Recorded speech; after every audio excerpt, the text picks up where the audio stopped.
How are you, Peter? How you doing? I am Scott, good. do you want to share anything?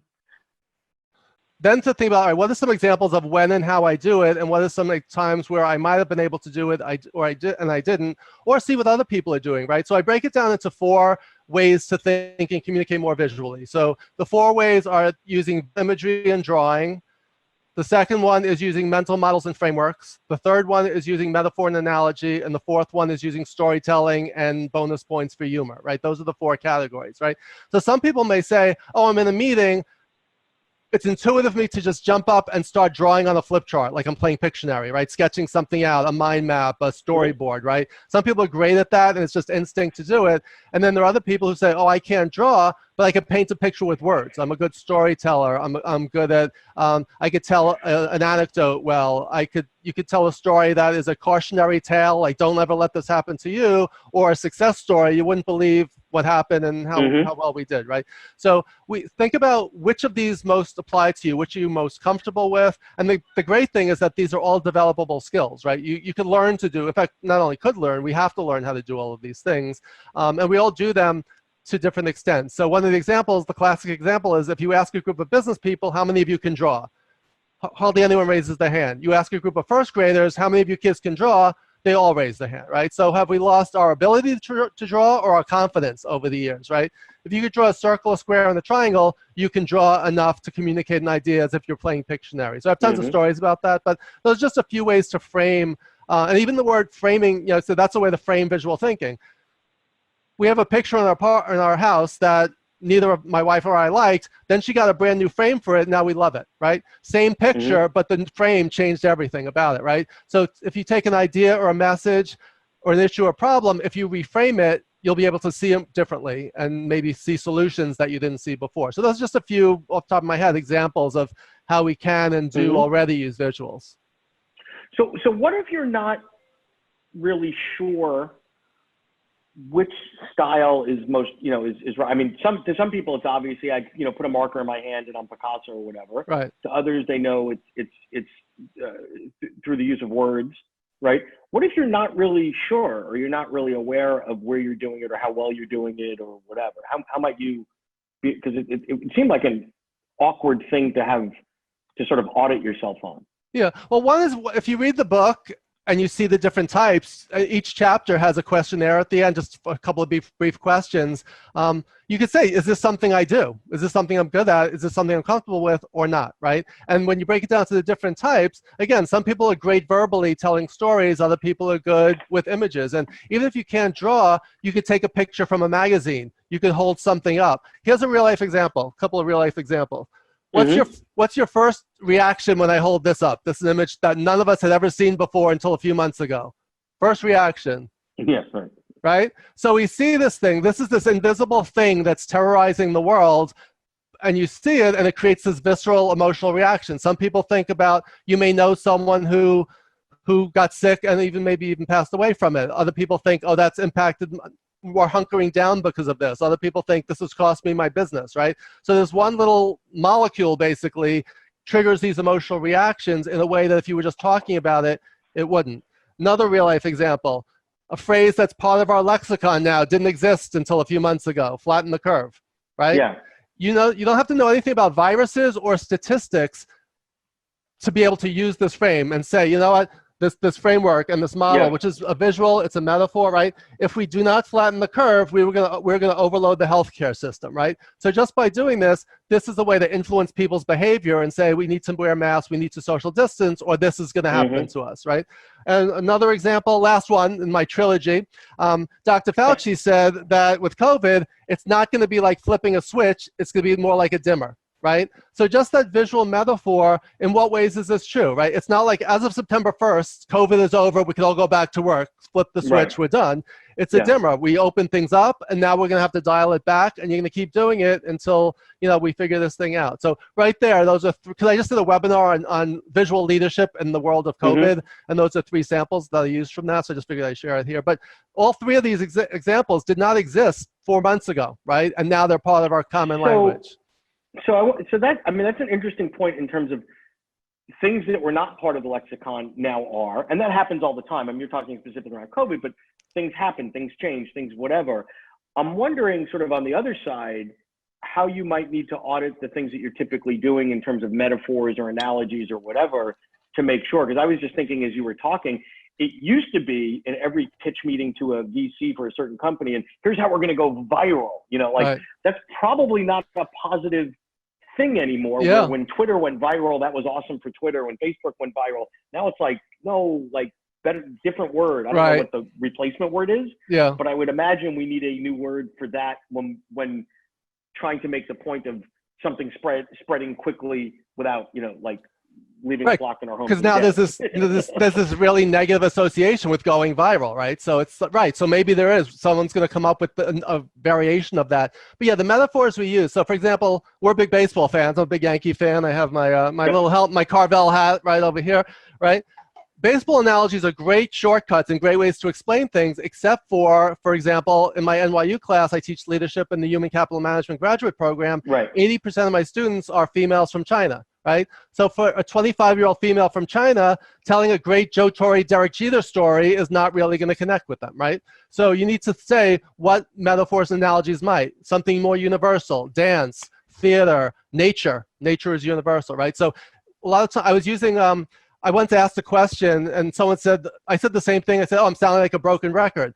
Someone thought broken record meant to break an Olympic record, like winning a gold medal, because these millennials didn't have any experience with that, you know, that vinyl LP with the needle stuck in the groove. In fact, even when I listen to a song on Spotify, certain songs, I wait for that the song to get stuck at that point, because that's where my album always got stuck, right? So that's, again, that's an auditory memory.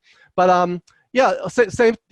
A lot of think about the analogies and metaphors that we use that are now generic and archaic. I use some of my father's expression, like I'll say to my wife, "Oh, get that, you know, put that, you know, can you grab me a soda from the Frigidaire?" You know, Frigidaire. It's like, what are you, my grandmother? It's like, who uses Frigidaire or Valise or Victrola? Those are words my father used, right? Those were brands from, you know, my parents' generation. You said that to someone, a millennial or Gen Z, they have no idea what you're talking about, right? So we need to change our language to resonate with our audience culturally, and especially in this world of diversity, inclusion, belonging, equity. We really need to modify the examples we use. We need to be more diverse in everything that we do, but that needs to be on our radar, and we need to be more aware of it. So I want to go meta for a second on your stuff, Todd, from a thought leadership perspective. Yeah. So here's what's, as the thought leadership guy, what's cool about your stuff. You have a ton of models and methodologies and frameworks in the book, tons and tons and tons. Bill and I are model geeks, right? Yes. You're able to bring it to life in words and in pictures, which, you know, you're sort of eating your own dog food there. But when you and I first spoke a couple of months ago, I had this misperception of what the framework of the book is, because the book wasn't out yet. And I was thinking it was sort of the graphic recording, these, you know, the visual people that you see. We've all been to these meetings and there's like Edward Scissorhands there with the 7 markers and they sort of record it. And so at first, that's the closest comparable I had in my mind to what you were talking about. So I sort of filed it there. Yeah, here's an example from my book of a visual graphic recording that we had someone do from one of our workshops. So that's what a lot of people think of as what you're describing. Yeah, and I've worked with a lot of those folks, talked with a lot of those folks. I love that stuff because I'm visual. So I'm just fascinated how somebody's brain can process 3 different speakers in a whole day and turn it into sort of the poster, and it really captures the essence of it. That's not you. So one of the things was, like, you and I talked about, it's like, okay, it's not this, but there's elements of this that resonate with you. You love to see words turned into pictures, the complex made simple, the you know, something distilled down to something that the brain can process differently. So it took me a while to sort of get that. And now I'm really tuned into sort of what your thought leadership lane is, right? And I think, you know, you clearly are as well. I want to just sort of open it up. Does anybody have any questions around either the getting the clarity around their lane of thought leadership, and or how to integrate visual thinking to be able to make your case be impactful, talk to more folks recently there, more folks with more impact? Anyone? No? Oh, Maxine, there we go. Yeah, I have lots of questions. Well, okay. I'm wondering, like the flatten the curve and imagery that you showed us really made me start to think about how policymakers and federal governments can use visual thinking to convey a message really quickly. And I'm wondering if that relationship is established as strong with big bodies like that. Are they looking to find the dim and the switch to, again, convey very broadly, especially now when we have to communicate kind of one challenge to all of our residents? Are you seeing this be applied that way? Yeah, who did an amazing job with this was, if you've watched any of Andrew Cuomo's press conferences, the visual imagery he used, whoever did his slides did an amazing job. Like, for example, he was talking about this being a tsunami, and they showed a picture of a tsunami and saying, we're going to be drowned by this if we don't harness this. So he's great with all four categories. He used visual imagery amazingly well, the pictures in the background. He used models, like some of the graphs and charts, and Bill Sherman's on the call. He's a master of models, and a M-O-M, master of models. So Cuomo did an amazing job with that. He was great with metaphor analogies like that tsunami, and also storytelling. He made it very personal. He talked about his mother not wanting to get her sick. He talked about his brother, Chris Cuomo, who actually was really very sick with COVID. So that's a great example, almost a case study in a visual leader using all of these techniques to be effective. So yeah, we're all trying to get people to see what we're saying, and it's not used enough. Data visualization is caught on in recent years. How do you communicate numbers instead of an Excel spreadsheet? Yep. Graph, a chart. USA Today started that years ago, right? When they start using colorful charts to communicate data. And one of the things we talk about, numbers are meaningless outside of the context and the story that they tell, right? So one of the examples I use is, if I say I have a 250 average, it means nothing. If I say I have a 250 average in softball or baseball, it's mediocre. If I have the 250 average in bowling, that's pretty great, right? So the number 250 means nothing outside of context. And the classic example is Steve Jobs. He held up the iPod and said, this holds 5 gigabytes of data. Means nothing. If you say this holds 1,000 songs in your pocket, that's unbelievable, right? So we need to translate data and boring statistics into the story that it's telling. Well, I coach other faculty members at NYU, and one professor said to me, what I teach is really boring, so this stuff doesn't apply to me. And I said, it's the exact opposite, right? If you're really boring, find a way to make it more interesting. Why do you find it interesting? Why do you have a passion for this?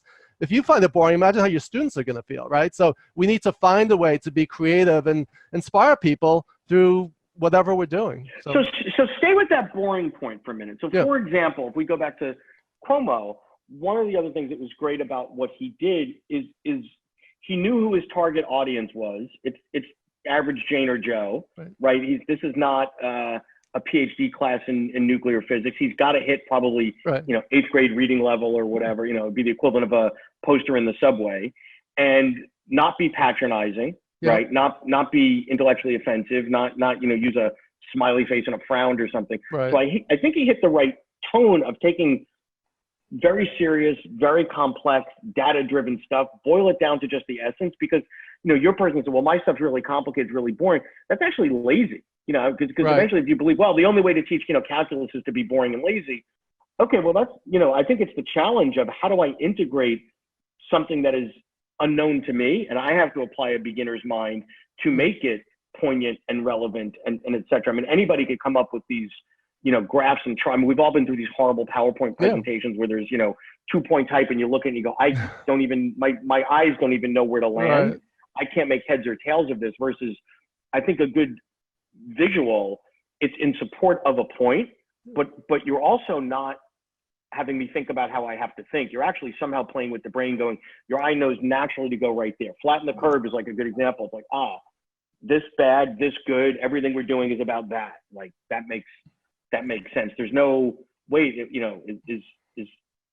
we sort of flattening it? No, we want to do it quickly. Like the slope of the flat, all that sort of stuff. So I think about the difference between a billboard on a highway and a print ad in a newspaper or magazine. Yeah. The billboard on the highway is designed to be read at 60 to 80 miles an hour, right? You wouldn't put a magazine ad up on a billboard, right? So it's just like, what is the, the medium is the message kind of thing. Marshall McLuhan said that, back in the 60s. Yep. So you need to customize your content and your message to your audience, to your purpose, to the context and the situation. And sometimes you need an Excel spreadsheet with all the numbers, but that's the backup stuff. That's not what you put up on your screen and bore people to death with, right? I've had professors say, oh, this is the boring part, just bear with me. It's like, no, we're not going to bear with you. And I say, would you have wanted to sit through your presentation? And people say no. It's like, well, why are you using PowerPoint as a torture device instead of, exactly. using it to inspire and to inform people? So let's go a different way from the visual for a moment, from the physically visual, if that's a thing.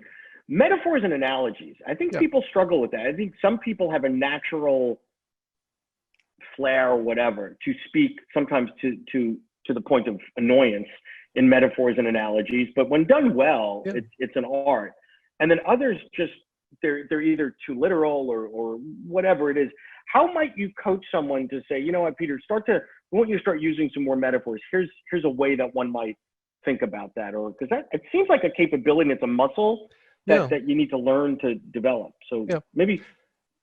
Yeah, I mean, one thing is we use them all the time without even realizing it. And once it's on your radar, you notice it all the time, and you see good metaphors, analogies, and bad ones. So good ones make the invisible visible, make the unfamiliar familiar, but the bad one backfires on you. It actually makes things, instead of simplifying complexity, it may complexify simplicity, if that's the word, right? So we're trying to simple things, but not dumb them down. We're trying to find, if you say, my love is like a red, red rose, right? How is your love like a red, red rose, right? So you could talk about this. This is from the book, The Inner Game of Tennis, where this poem talks about how when you plant a seed in the ground, you don't say, oh, you're deficient in some way. You just say you're a seed. At this stage in your development, you're a seed, and then you're a stem, and then you sprout, and then you blossom, right?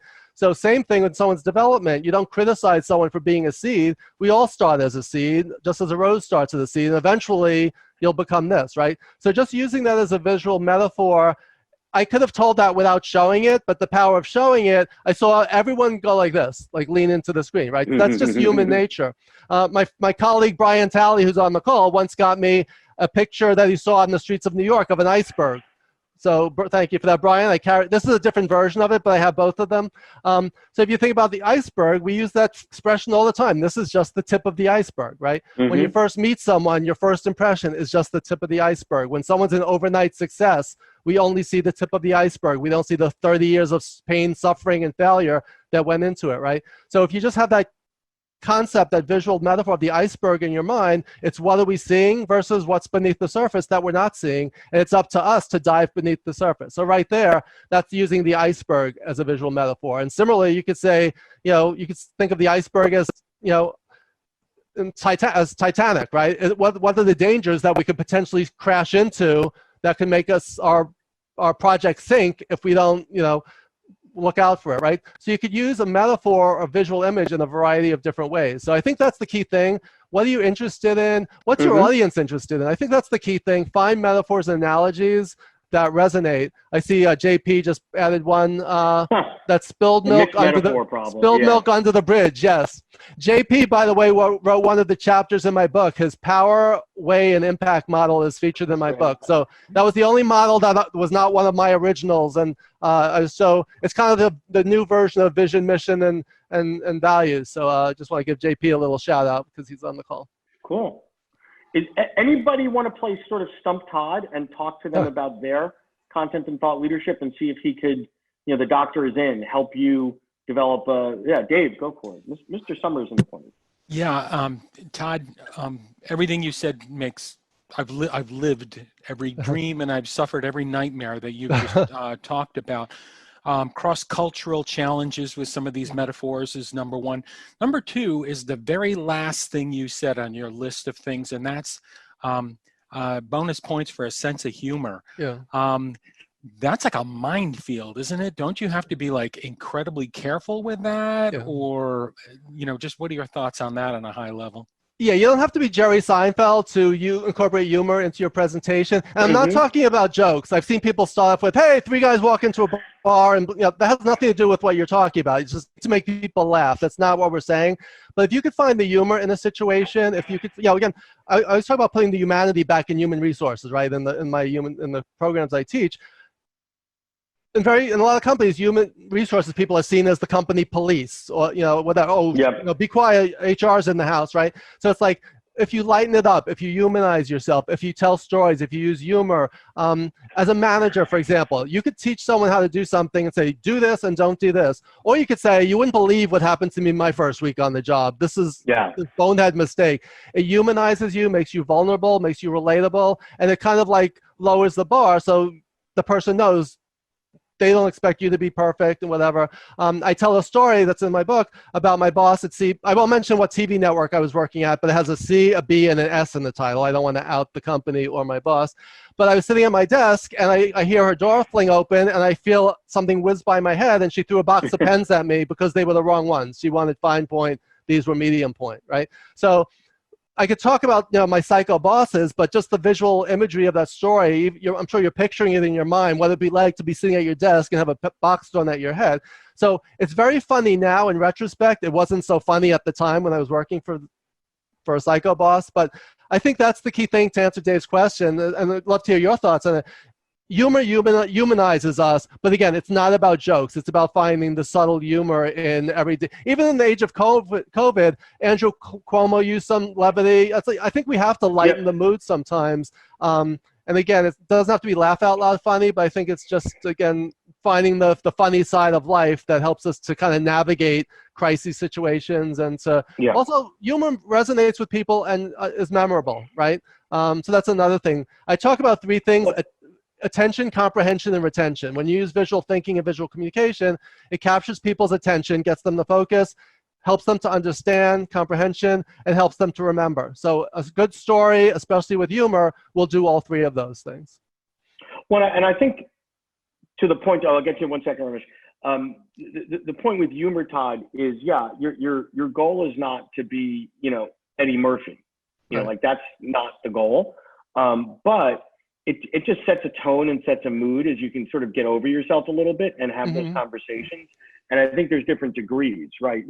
Self-deprecating is usually fairly safe because you're putting yourself at risk, right? Right. Is, he's making fun of his own quirkiness versus. We're not saying be Don Rickles, right? I mean, that's going after not, attack mode. Hey, oh my God, those glasses look ridiculous. Whatever. Yeah. But Don Rickles probably not so good. Not anymore. A question. Yeah. I just would like to thank you for this seminar and also the book and everything, because I share a little bit of experience of using these sort of approaches, and I was so excited that a couple of months ago that I saw the title of such a book and such a thinking, because I'm a very, very visual person, and I started teaching to big cohorts that do not have any work experience, very, very complex issues in projects. And it was like from 10 years ago, it was a nightmare to explain to people who hasn't been into workplace, explaining what politics mean in the workplace, or what the challenges, or how you have to make sense, or what you should see. So basically, throughout the years, a combination of whatever you said, examples, metaphors, and things. And of course, across the different cultures, it's very difficult for them to understand some metaphors. So you have to work and test them, some of them test them, until you could develop that sort of language. But it has been doing magic. I had to kill myself in a couple of lectures to explain what complexity means and how you understand complexity. Now I have just one slide, one picture, and taking this picture with me from the first semester to the second semester, whenever I'm going to explain something very complex, it's interesting that all the students without any sort of experience, without even proper skills, language skills, they would understand and they remember that even after a couple of years. And interestingly, I've tried this sort of method with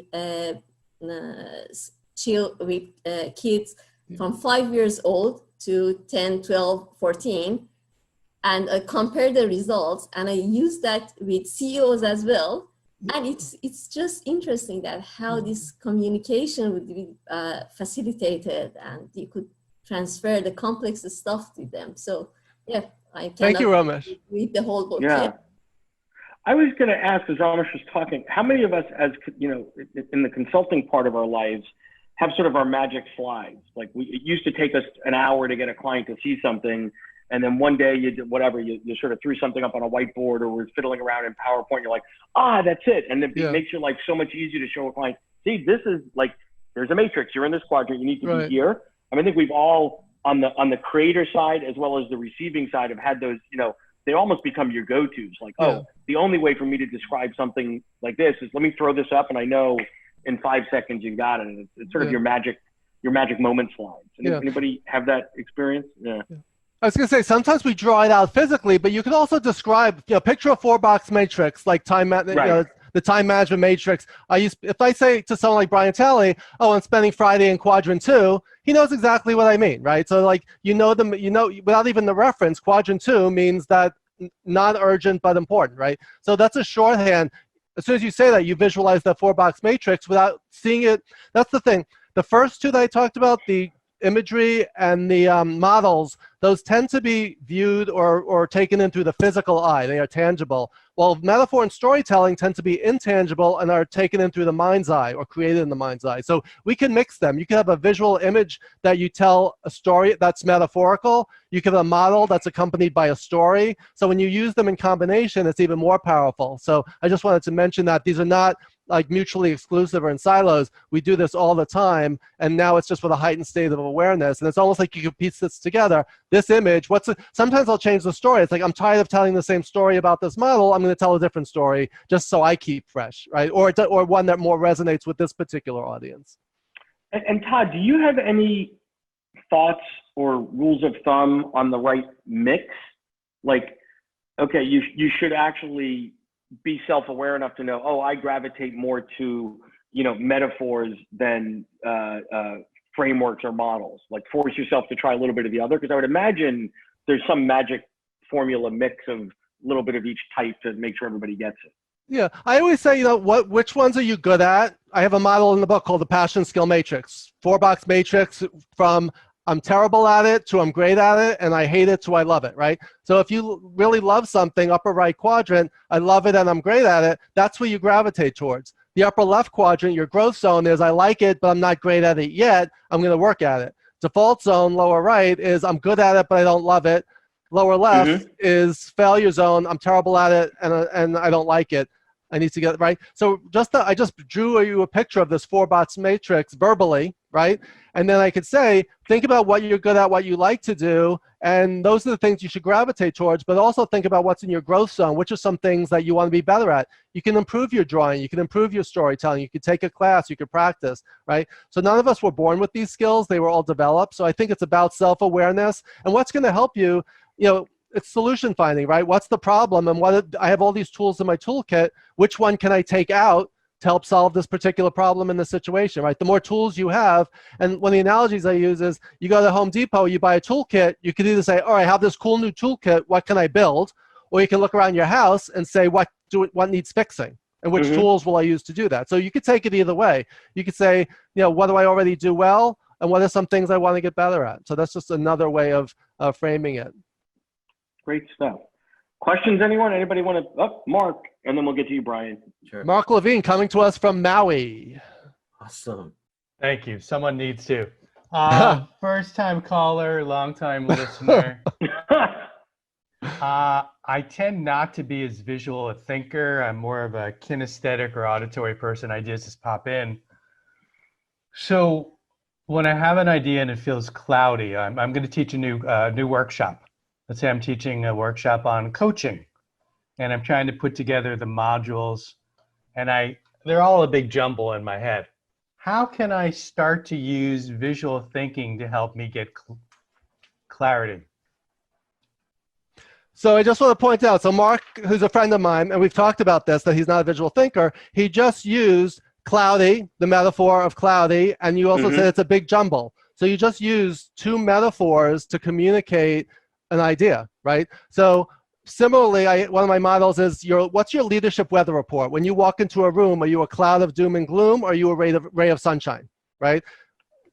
Right there, that's a metaphor that everyone can relate to. So similarly, when Mark is saying, this is cloudy to me, my job as a writer, teacher, trainer, coach is how can I break through those clouds to make it more clear, right? So you may say, Mark may say, I'm not comfortable picking up a pen, but Mark is actually an improv specialist, right? How can I incorporate improv into what I do? Right, which he does in his training and coaching, his sales training, customer service, right? So find what works for you. Don't force it. If you literally can't draw, then don't make that your go-to. You go to some of the other things. So that's the nice thing. It's like there's a whole menu of different ways of doing it. Start with what you're comfortable and what you're already good at, and then just incrementally build from there. So that would be my quick answer. And Mark has said, because we've talked about it, you've become more visual and more visually aware over time, even though this is not your default, right?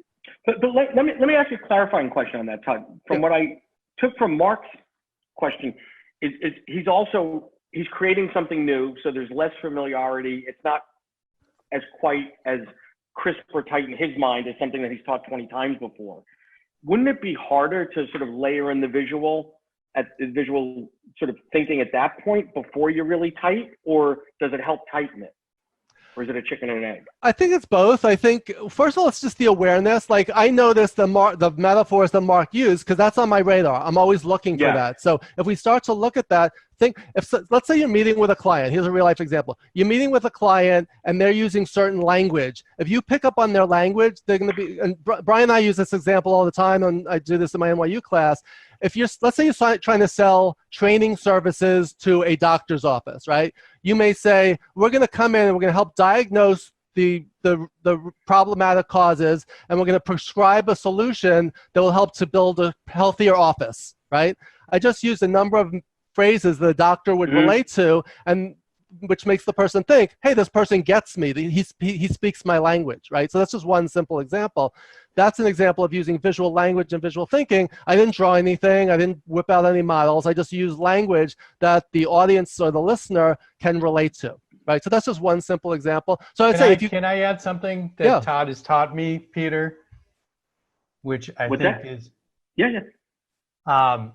which has helped me. So as you said, it's not clear yet, and I'm trying to pull out the pieces.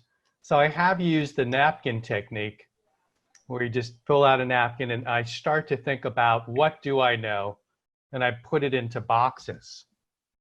And it's very basic, right?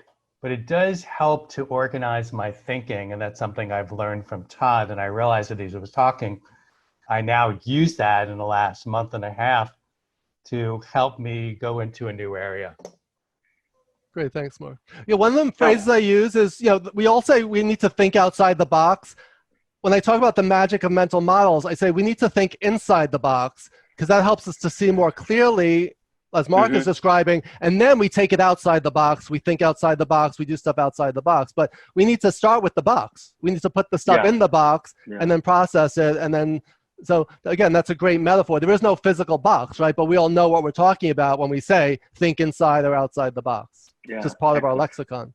Brian, you had a question earlier that I don't think we got. Yeah, I think it still ties in here. A lot of the things we're talking about getting better, about metaphors, and about stepping up your visual game.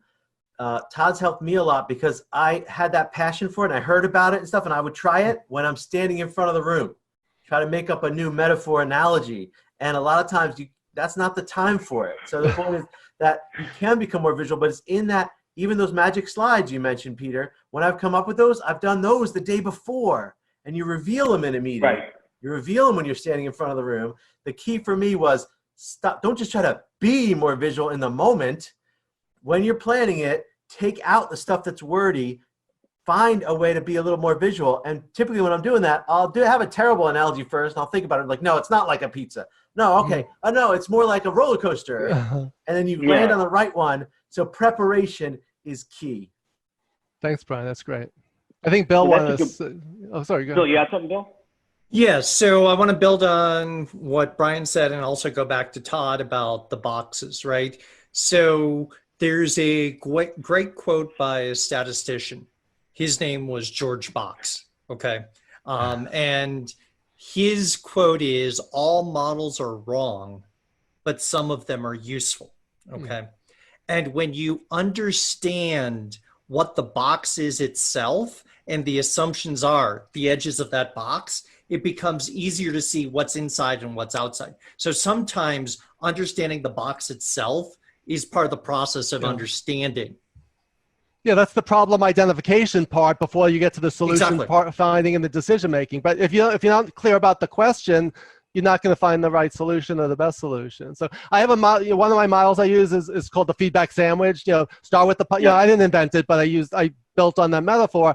And then Adam Grant, who, of Wharton, wrote, stop serving this feedback sandwich. He wrote a whole post on it, did a video on it. So I responded to that. And over the years, we've gone back and forth. He read my book and he said, I still disagree and here's why. And what's great is kind of like Bill is saying, here's when it's useful. There's no one-size-fits-all tool for anything, right? Sometimes you have a hammer, sometimes you need a sledgehammer, sometimes you need a little tapping one, right? So to use the feedback sandwich for all occasions is wrong or not useful, but sometimes it is useful. So that's part of the art. We always talk about having the mindset, the tool set, and the skill set, right? You have to have the mindset to think through things, the tools in your toolkit, and the skills to use those tools. And along with that, the skill and the knowledge and the experience to know when to use which ones, right? So to discount the feedback sandwich is saying never use it, to me, is doing a disservice for those times. Like if my wife says to me, you always leave dishes in the sink, I'm not going to respond to that. If she says, thank you for putting the dishes in the sink, if you could do me a favor, put them in the dishwasher next time, I'd really appreciate it, love you. Which one's going to be more likely to get me to put the dishes in the dishwasher? The first one of, here's the meat of the message, you're always leaving dishes in the sink, versus the feedback sandwich, right? So if you use that metaphor, you can have a whole conversation about when to use it, when not to use it, but you're starting with that model as the foundation, and then let's talk about it from there. Interesting. Any other questions on either the thought leadership? Yeah, Verity, and then we'll get to Phyllis. Hey there. I was just wondering, in terms of embedding visual leadership, I guess, in others within your team or across a firm, for example, do you have exercises or good ways of getting other people to think similarly, getting other people to look at different ways of using visual thinking? Yeah, thank you, Very. Yeah, I used it again in my NYU and Columbia classes with my corporate clients. Real life example. One of my clients, all of the business development people, a lot of them some were more successful than others. What I had them do is we gathered in a room, 20 people, we put up flip charts, and we had everyone draw what do you say the people, draw the metaphor, the analogy, the model, whatever you use when you're with a client behind closed doors. We're going to ask you to deliver that to us in 5 or 10 minutes. So people sketched it out, regardless of your drawing skills. And it was so eye-opening because we found that some of the metaphors and analogies that people were using were so wrong. The examples they were using were so inaccurate, and not only inaccurate, but actually the opposite of what the company preached, the opposite of what they did.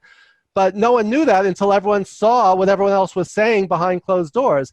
After that, they talked about it and they said, here are 3 approved metaphors to explain what we do and what we're selling. And you could come up with whatever stories you want, but we want to hear them first so we know what's going on. And again, you can always improvise, but until they did that exercise, they had no clue what was going on. And that explained why a number of the sales business development people were so unsuccessful, or why they were causing more confusion among potential clients than clarity, is because they were just telling the wrong story. Right? But they didn't know that until we did this exercise. So there are many examples, but that's just one off the top of my head of how I used it with a corporate client to get everyone on the same page. So let me ask you something about that, Todd, because I think most people develop their metaphors, their analogies, their tools independently and use them, right? And I think what you just said was a key point. Like, wait a minute. If you're in a rut, if something's working, it's working, right? Every time I take out the magic slide and they go, wow, wow, wow, you had them at hello. But maybe if there's a rut, having somebody coach you, hey, let me tell you what I use. Because there's one thing to say, how do you talk about your products or offerings or service or whatever, but that's an unpleasant metaphor. Actually, the way you draw that confuses me more rather than less. Yeah. I never thought of actually sort of partnering with someone else and say, hey, what do you think about it? Yeah, one of my clients in Denver, a new client, I was supposed to go out to Denver and do this whole keynote and workshop for them back in April. Unfortunately, it was canceled because of COVID. Good thing I got paid in advance beforehand, so so it's rescheduled for next spring. But it was all on the art of storytelling. And you think, what kind of company is this? It's an insurance company. And like, why does an insurance company care about the art of storytelling so much that they bought 80 copies of my book and they want everyone trained in this? Because when they're out there in the field, they are telling stories. They are telling stories to clients, success stories, cautionary tales, failure stories, don't let this happen to you stories. So we want to get them better at that storytelling, right? So in fact, I just use that expression when they're out in the field. My father was an IRS agent, and when I was growing up, he would come home and say, "Oh, I'm working out in the field this week." I pictured my father sitting in a big cornfield with with all his paperwork and his his tax manuals. So like as a kid out there in the field, that's what you envision, right? So that popped into my head. So again, that's that visual thinking. That's common language that we don't even realize it until we realize it. Excellent. Questions for anyone? Other questions, thoughts? Oh, Phyllis. I'm sorry. Yeah, Todd, I'm going to try a metaphor, which is in London, mind the gap. Yes. And I'm feeling like I'm trying to leap over that gap because I've taught school and workshops for 30 years with people, so I could test your principles by watching their faces and watching their reaction to it. And now I'm trying to do those tests virtually in a screen like this where I can see your teeny tiny faces. Yeah. I'm not quite sure what the reaction is to the tools that I'm using. Have you any tips for that? Yeah, I mean, that's a long conversation, but literally I was teaching my NYU class. It's 14 sessions once a week for 14 weeks. Week 7, we got notification we're going virtual online through Zoom starting next Tuesday. So not next Tuesday, tomorrow. So I literally had 24 hours to figure out how to use Zoom, how to use the chat box, whiteboard, breakout sessions. So my challenge was, how do I replicate, because my class is highly experiential. My challenge was, how do I replicate that experiential learning in an online setting? Some things translated perfectly, other things did not work at all. Like one of the exercises I use involves a puzzle, a jigsaw puzzle that teams have to compete against each other.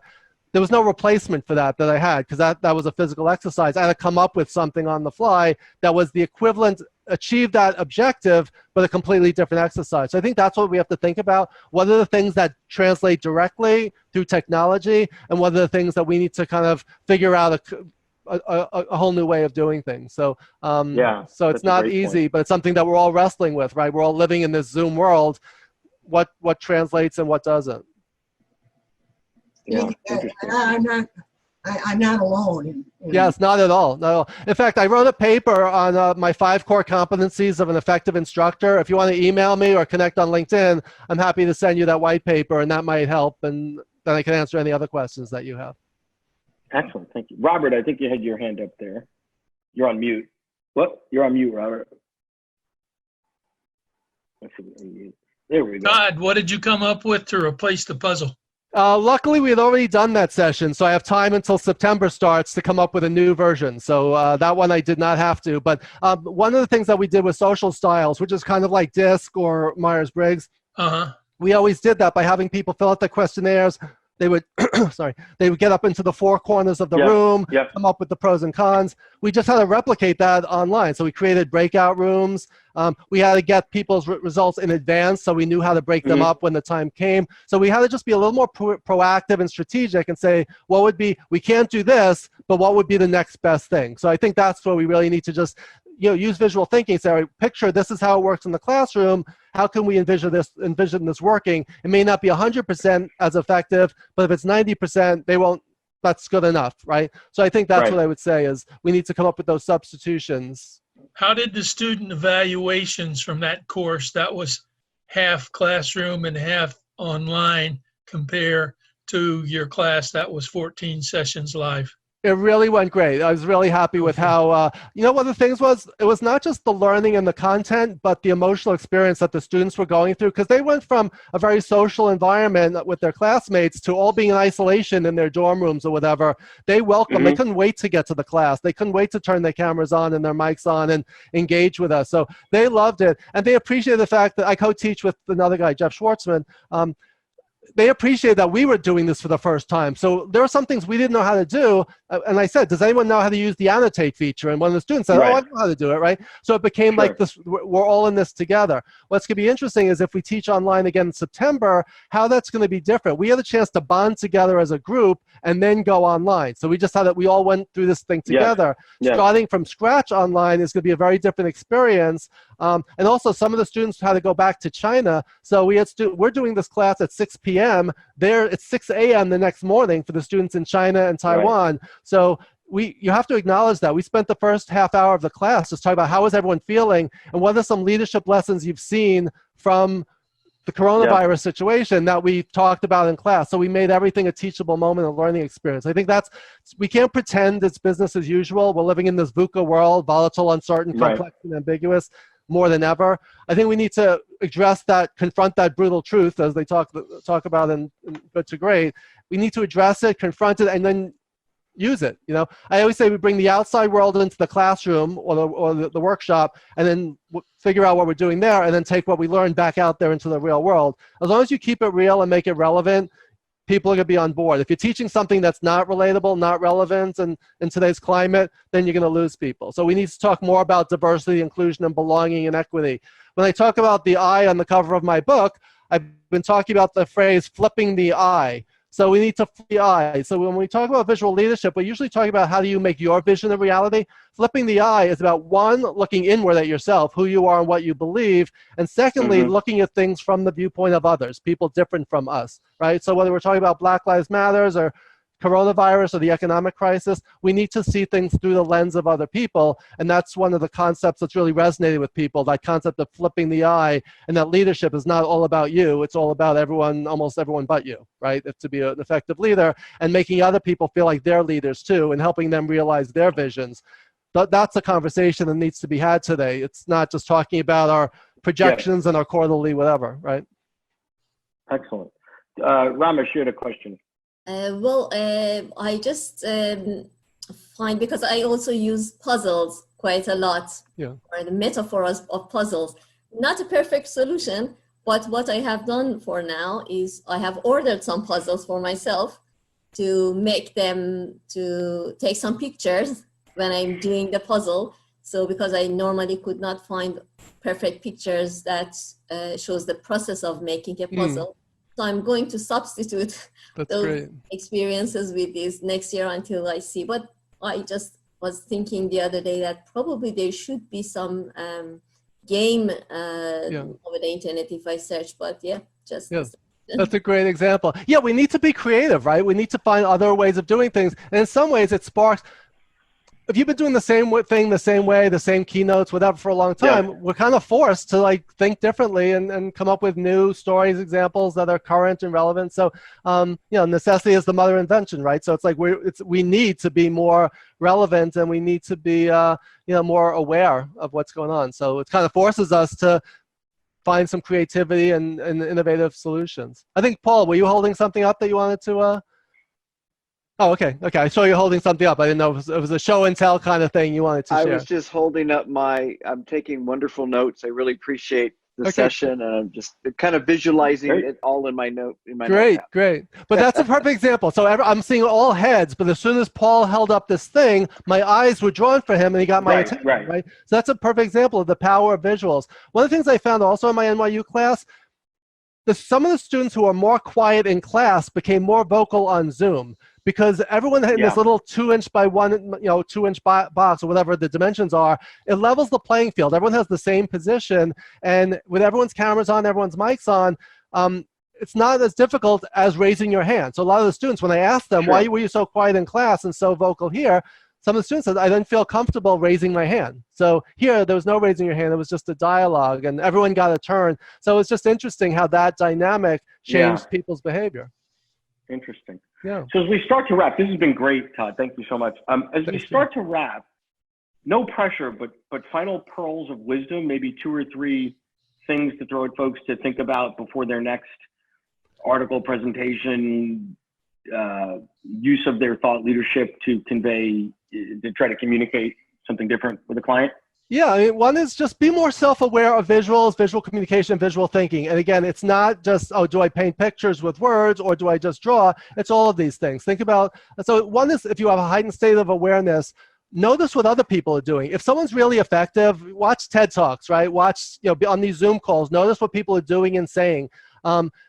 And say, what are some of those things I can replicate or some of those things that people do that are effective, right? Even on a Zoom call, some people have their cameras on, some people have their cameras off for, for technical reasons, but turning your camera on gives you more. I always talk about 3 V's, visibility, voice, and value. As a thought leader, as a person, as a business professional, it's about are you seen and how are you seen? Are you heard and how are you heard? And are you seen as being a contributor who adds value, right? If you want to increase your visibility, voice, and value, one of the ways to do that is to be more visual and more auditory, and then to make contributions. So speak up, speak out, but look for opportunities to say, and you don't have to change everything you do overnight, but say, what am I doing that's effective? What can I do differently or more of? Almost a stop, start, continue, right? The traffic light, red light, yellow light, green light. What are the things that I'm doing that work? What are the things that are not working I need to change? And what are the things that maybe I could start doing? So just pick one thing that you haven't done, one idea that was sparked by today's conversation. Say, I'm just going to try this. I'm going to come up with a new metaphor. I'm going to sketch something out like Mark was describing and put things in boxes. So that's what I'd say. Just start small. Do one thing different. And then it becomes a habit. And you go, and like any skill, you just get better at it. Well, what I've started to do, and which has been helpful, is when there's something I enjoy, because I'm always watching TED Talks and all that other stuff, after I sort of process it, I'm like, well, what about it? Is it just a message, or, like, why did I like that? Like, was it because it was innovative, creative, or whatever? The style, sometimes it's the style. And sometimes you don't even realize, like, oh, well, actually it was the use of the analogy or the use of the metaphor, but I wouldn't have been aware enough to realize it in the moment that like hit a dopamine charge or something. We become more hyper. If it's on your radar, you just become more hyper aware, and you notice those things like Peter's describing, and then you just say, what are 1 or 2 things that I could start doing, that will help to make me more effective. So I think that's what it's all about. Cool. Well, this has been great. I thank you for your time. It's a shame you couldn't bring any passion or enthusiasm to it. Well, I'm in Fairfield, Connecticut instead of New York. When I'm in New York, I talk twice as fast or 10 times as fast and pack in 10 times as much. So I apologize. I keep this shell on my wife gave me the seashell to remind. It's actually like supposed to be a snail that's supposed to remind me to slow down, pause, and breathe, but it doesn't work. So I just I keep it there. My intentions are good. It just doesn't work. So that's something I'm working out. All right, well, go put the dishes away because she just called. Yes, Peter. Can I ask Todd a quick question? I missed something before. Attention, comprehension, and what was third? Retention. Retention. Yes. Okay. See, you didn't retain it, but hopefully now you will. Thank you, Robert. I got it. Thank you. Cool. Great.